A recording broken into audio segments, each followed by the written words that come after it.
Assalomu alaykum. Efirda Hudud Uz informatsion dasturi va dastur taqdimoti bilan studiyada Dilshod Fayz.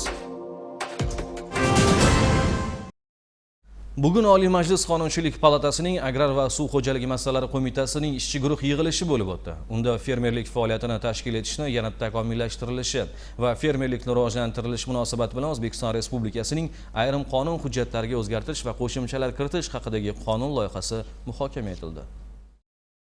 Qonun loyihasi joriy yilning 17-may kuni Vazirlar Mahkamasi tomonidan kiritilgan ishchi guruhi yig'ilishida ma'lum qilinishicha, loyihaga asosan fermer xo'jaligi to'g'risidagi va dehqon xo'jaligi to'g'risidagi qonunlarning hamda Soliq kodeksining tegishli moddalariga o'zgartirish va qo'shimchalar kiritilyapti. Qonun loyihasi respublikamizda amal qilayotgan qishloq xo'jaligi munosabatlarini tartibga solishga qaratilgan qonun hujjatlarini inobatga olgan holda tayyorlangan. Loyiha yuzasidan Amerika Qo'shma Shtatlari, Xitoy, Polsha, Germaniya, Isroil, Yangi Zelandiya kabi qator davlatlarning qonun hujjatlarida fermer xo'jaliklarini yuritish masalalariga oid normalar o'rganildi. Ish jarayonida siyosiy partiyalar fraksiyalari va deputatlik guruhi vakillarining qonun loyihasi yuzasidan fikrlari eshitildi. Bildirilgan mulohazalar inobatga olingani holda tegishli qarorlar qabul qilindi.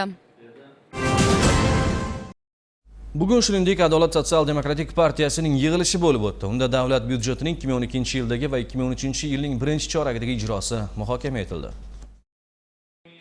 Fraksiya yig'ilishida byudjet ijrosi partiyaning saylovoldi dasturidan o'rin olgan sohalarga mablag' ajratilishi yuzasidan muhokama etildi. Xususan, sog'liqni saqlash muassasalarini zamonaviy tibbiy jihozlar bilan ta'minlashga qaratilgan e'tibor barobarida kasalliklarning profilaktikasiga qaratilgan chora-tadbirlarni kuchaytirishga yo'naltirilgan mablag'larning maqsadli sarflanishiga alohida e'tibor qaratish lozimligi ta'kidlandi. Moliya vaziri o'rinbosari tomonidan ma'lum qilinishicha, 2012-yilda ijtimoiy harakatlarning 58% ta'lim muassasalari ta'minoti va ularni rivojlantirish xarajatlariga yo'naltirildi. Bu mablag'larning qanchalik samarali sarflangani ham fraksiya vakillari diqqat markazida bo'ldi. Yig'ilish so'ngida kun tartibidan o'rin olgan masalalar yuzasidan fraksiyaning nuqtai nazari belgilab olindi. Fond Forum joriy yilning eng katta madaniy loyihalaridan biri Artwix Style Uz 2013 reklamasi uchun eng yaxshi dizayn tender o'tkazilishini e'lon qiladi. Tender g'olibiga belgilangan miqdordagi pul mukofoti va Artwix Style Uz 2013 haftalik doirasida o'tkaziladigan tadbirlarga kirish huquqi beriladi. Bundan tashqari tender ishtirokchilariga rag'batlantiruvchi mukofotlar ham beriladi. Arizalar 2013-yil 1-iyuliga qadar qabul qilinadi. Bu haqidagi to'liq ma'lumotni esa www.fondforum.uz saytidan olishingiz mumkin. Aybdorni aniqlash va unga tegishli jazoni tayinlashda so'roq jarayoni muhim ahamiyat kasb etadi. Va albatta bunda adolatli qaror qabul qilish lozim bo'ladi. Buning uchun nimalarga e'tibor qaratish kerak?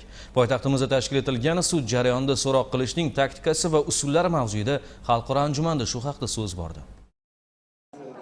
Asqat Musulmonov 14 yildan buyon Toshkent viloyati Ichki ishlar boshqarmasi tergov tizimida faoliyat olib boradi. Adliya vazirligi huzuridagi yuristlar malakasini oshirish markazida Yevropa ittifoqining O'zbekistonda sud huquq masalalariga ko'maklashish loyihasi hamda Oliy sud bosh prokuratura hamkorligida o'tkazilgan xalqaro anjumanda Asqat Musulmonov kabi surishtiruv tergov tizimida faoliyat olib boruvchi soha xodimlari sud jarayonida so'roq qilishning taktikasi va usullari bu borada O'zbekiston va Germaniya tajribasi bilan o'rtoqlashishdi. Xalqaro anjumanda germaniyalik prokuror Andreas Shtuvi so'roq jarayonida inson ruhiyatini hisobga olish va uning psixologik holatidan kelib chiqqan holda savollarni to'g'ri berishga asoslangan mexanizmning Germaniyada qanday amalga oshirilayotgani va bu asosan voyaga yetmaganlarni so'roq qilishda qanday qo'llanilishi haqida o'z tajribalari bilan o'rtoqlashdi.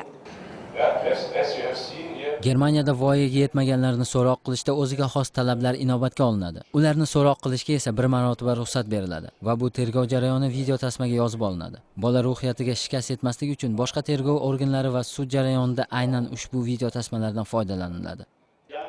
Shuningdek, anjumanda dastlabki tergov organlari faoliyati ustidan nazoratni amalga oshirish kabi dolzarb masalalar atroflicha muhokama etildi. Poytaxtimizdagi Birlashgan Millatlar Tashkilotining bolalar jamg'armasi UNICEFning mamlakatimizdagi vakolatxonasi tomonidan maktabgacha ta'lim tizimida amalga oshirilgan izlanishlar natijalariga bag'ishlangan davra suhbati tashkil etildi. Unda Respublika Moliya vazirligi va Xalq ta'limi vazirligi vakillari ishtirok etishdi va sohadagi yutuqlar bilan bir qatorda uchrayotgan kamchiliklarni muhokama qilishdi.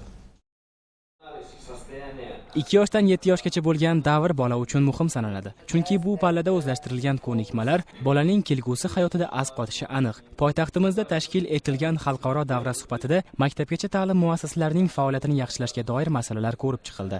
Exchanging idea, brainstorming. Menimcha davra suhbatining mavzusi dolzarb.